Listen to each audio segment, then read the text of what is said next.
అందరికీ నమస్కారం అండి. Welcome back to my channel జై గురుదత్త ఎస్విఎస్. ఈరోజు బేతాళ కథల్లో తెచ్చి పెట్టుకున్న శాపం అనే చక్కని కథను విందాం. విసుగు చెందని విక్రమార్కుడు చెట్టు వద్దకు తిరిగి వెళ్ళి చెట్టు పైనుంచి శవాన్ని దించి భుజాన వేసుకుని ఎప్పటిలాగే మౌనంగా శ్మశానం కేసు నడవసాగాడు. అప్పుడు శవంలోని బేతాళుడు, రాజా, నీవు పడే ప్రయాస చూడగా శాపగ్రస్తుడువా అని అనిపిస్తుంది. అయితే నీవు మామూలు శ్రాపగ్రస్తుల్లా కాకుండా మత్స్యరాజకుమార్తె అయిన ముక్తామయిలాగా శాపాన్ని తెచ్చిపెట్టుకుని వాడిలా కనిపిస్తున్నావు. శ్రమ తెలియకుండా ఉండగలందుకు నీకు ఆ రాకుమార్తె ముక్తామయి వృత్తాంతాన్ని చెబుతాను విను అంటూ ఈ విధంగా చెప్పసాగాడు. మత్స్యలోకపు రాజు కూతురు ముక్తామయి. ఆమె సాటిలేని సౌందర్యవతి.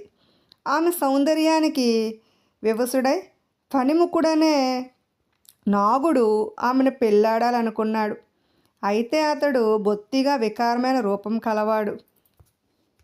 అందువల్ల ముక్తామయి అతన్ని చూడటానికే అసహ్యపడింది. మా పిల్ల నిన్ను చేసుకోవడం అసంభవం, లేనిపోని ఆశలు మాను అని ముక్తామయి తల్లిదండ్రులు ఫణిముఖుడికి స్పష్టంగా చెప్పేశారు. కానీ ఫణిముఖుడి కోరిక తగ్గకపోగా మరింత పెరిగింది. అతను ముక్తామయిని అపహరించుకుపోవడానికి కూడా ప్రయత్నించాడు. ఈ ప్రయత్నం కొనసాగకపోగా బయటపడి జలచరాలకన్నింటికీ తెలిసిపోయింది. ఆ తర్వాత ఫణిముఖుడికి మత్స్యలోక ప్రాణులు శాంతి లేకుండా చేశాయి. ఆ బాధ పడలేక ఫణిముఖుడు చంపా సరోవరం ద్వారా భూమిపైకి వచ్చి చేరి ఆ సరోవరం ప్రక్కనే ఉన్న ఒక పుట్టలో నివాసాన్ని ఏర్పాటు చేసుకున్నాడు. ఫణిముఖుడు మత్స్యలోకాన్ని విడిచి వెళ్ళాక ముక్తామయికి మనసు కుదుటపడింది. అప్పటిదాకా ప్రాణాలు అరిచేతిలో పెట్టుకొని ఫణిముఖుడు ఎటువంటి అఘాయిత్యం చేస్తాడో, ఎటు నుంచి వచ్చి తనను అపహరించుకుపోతాడో అని భయపడుతూ ఉండిన ముక్తామయి ఇప్పుడు స్వేచ్ఛగా తిరగసాగింది. ఇలా సంచరిస్తూ ఒకనాడామె చంపా సరోవర మార్గాన భూలోకంలోని చంపారణ్యాన్ని చేరుకుంది. ఆమె అదివరకెన్నడూ భూలోకాన్ని చూసి ఉండలేదు. అందుచేత చంపారణ్య దృశ్యాలు ఆమెకు అతి విచిత్రంగాను వింత సౌందర్యంతో కూడినవిగాను కనిపించాయి.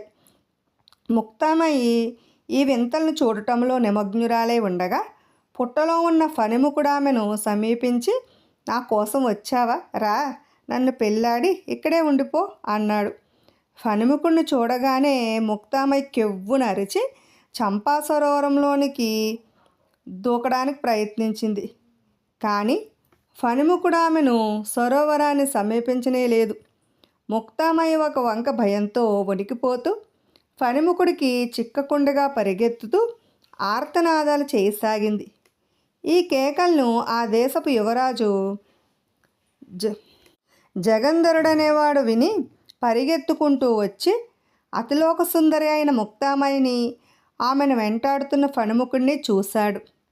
అతను ఆ ప్రాంతానికి వేట కోసం వచ్చి వన్యమృగాలకు బదులు ఇద్దరిని చూశాడు. ముక్తామయి అతని కేసి పరిగెత్తుకుంటూ వచ్చి, ఈ దుర్మార్గుడు నన్ను వెంటబడి తరుముతున్నాడు, వీడిని చంపి నన్ను కాపాడండి అన్నది. అతి సాహసి అయిన జగంధరుడు కత్తి దూసి ఫణిముఖుడిపై కలియబడి అతని తలపై బలంగా ఒక్క దెబ్బ కొట్టాడు. ఈ అవకాశం చూసుకుని ముక్తామయి సరోవరంలోనికి దూకి తల పైకి పెట్టి జరిగేదంతా చూస్తున్నది. జగంధరుడు కొట్టిన దెబ్బకు ప్రాణాలు వదులుతూ, ఫణిముఖుడు నాకు భార్యవు కావడానికి నిరాకరించింది చాలక పని పెట్టుకుని నేనున్న చోటుకు వచ్చి నన్ను రెచ్చగొట్టి ఈ రాజకుమారుడి చేత నన్ను చంపించావు గనక ఇతని కారణంగా నువ్వు ఈ లోకంలో అడుగుపెట్టిన మరుక్షణం సెలవైపోతావు కాక అని ముక్తామయిని శపించి చచ్చిపోయాడు. ఈ మాటలను వింటూనే ముక్తామయి సరోవరంలో మునిగి తిన్నగా తన లోకానికి వెళ్ళిపోయింది. ఈ సంఘటన జగంధరుడు గమనించలేదు. అతను ఫణిముఖుడిని కొట్టిన మరుక్షణం అతనున్న చోటికి అతని పరివారం వాళ్ళు వచ్చారు. అతని కత్తికి రక్తం ఉండటం చూసి అతను గాయపడ్డాడేమో అని భయపడ్డారు. నాకేమీ గాయం తగల్లేదు. నా చేత దెబ్బతిన్న నాగుడెవడో చూడాలి ముందు అన్నాడతను.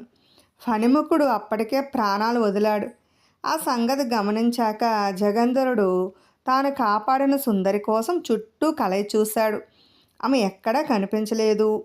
అతను సరోవరాన్ని సమీపించి అందులోకి చూసేసరికి లోపలికి దిగిపోతున్న ముక్తామై మెరుపులాగా క్షణం పాటు కనిపించి అదృశ్యమైనది. రాకుమారుడు దేనికోసం వెతుకుతున్నాడో పరివారానికైతే అర్థం కాలేదు. వారిలో ఎవరూ ముక్తామైని చూడలేదు. ఆమెను గురించి జగంధరుడు వారికి చెప్పదలచలేదు. అందుచేత అతను వారి వెంట అక్కడి నుంచి కదిలి వెళ్ళవలసి వచ్చింది. జగంధరుడు ఇంటికి తిరిగి వెళ్ళాడే గాని అతని మనసు చంపా సరస్సు వద్దనే ఉన్నది. అతను ముక్తామయ్య సౌందర్యాన్ని మర్చిపోలేకపోయాడు. 2-3 రోజులు అతనికి 2-3 యుగాలుగా గడిచాయి. ఆమెను చూడలేకపోతే అతని ప్రాణాలు నిలిచేటట్టు లేవు.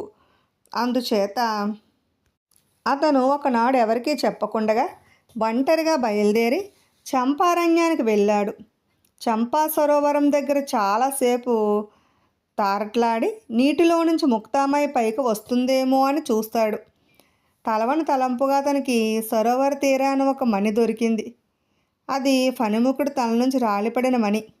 జగంధరుడు ఆ మణిని తీసుకోగానే అతనికి జలభయం ఏమాత్రం లేకుండా పోయింది. అతను ఒక్కసారిగా చంపా సరోవరంలోనికి దూకాడు. అతనికి నీరు దారిస్తున్నట్టు అనిపించింది. ఏమాత్రం బాధ కానీ శ్రమ కానీ లేకుండా అతను మత్స్యలోకానికి చేరుకున్నాడు. ఈ లోపుగా ముక్తామయ్యకు కూడా జగంధరుడికి కలిగిన స్థితే కలిగింది. ఆమె తనను కాపాడిన జగంధరుణ్ణి ఆ క్షణం నుంచి ప్రేమించింది. ఫణిముఖుడు శపించకపోతే ఆమె తన తల్లిదండ్రులను తన లోకాన్ని విడిచిపెట్టి జగంధరుడి వెంట వెళ్ళి ఉండి అతనికి భార్య అయ్యేదే. కానీ ఇప్పుడు ఆమెకు తన ప్రియుణ్ణి చూసే మార్గం ఏదీ లేదు. తాను భూమి మీద అడుగు పెట్టడానికి లేదు. జగంధరుడు తన లోకానికి రాలేడు. అందుచేత ఆమె ఎవరితోనూ ఏమీ చెప్పక తన భగ్న ప్రేమను తన హృదయంలోనే దాచుకుని బాధపడసాగింది. ఈ స్థితిలో ఉన్న ముక్తామయ్యకి ఎవరో మానవుడు తన లోకానికి వచ్చినట్టు తెలిసింది. ఆమె పరిగెత్తుకుంటూ వెళ్ళి జగంధరుని చూసి తన నోములన్నీ పండినట్టుగా సంతోషించి అతనికి స్వాగతం చెప్పి తమ ఇంటికి తీసుకువచ్చింది. వారిద్దరూ తమ ప్రేమను ఒకరికొకరు వ్యక్తం చేసుకున్న మీదట ముక్తామయ్యి తల్లిదండ్రులు వారి వివాహానికి సంతోషంగా ఒప్పుకున్నారు. అతని వెంట తన కుమార్తె భూలోకానికి వెళ్ళడానికి కూడా వారు సమ్మతించారు. కానీ ముక్తామయ్యి తాను భూలోకానికి ఏ పరిస్థితుల్లోనూ వెళ్ళనని స్పష్టంగా చెప్పేసింది. నీకన్నా ప్రియమైనది నాకు భూలోకంలో ఏమీ లేదు. నేను ఇక్కడే ఉండిపోతాను అన్నాడు జగంధరుడు. ఈ మాటలకు ముక్తామయ్య తల్లిదండ్రులు మరింత సంతోషించారు.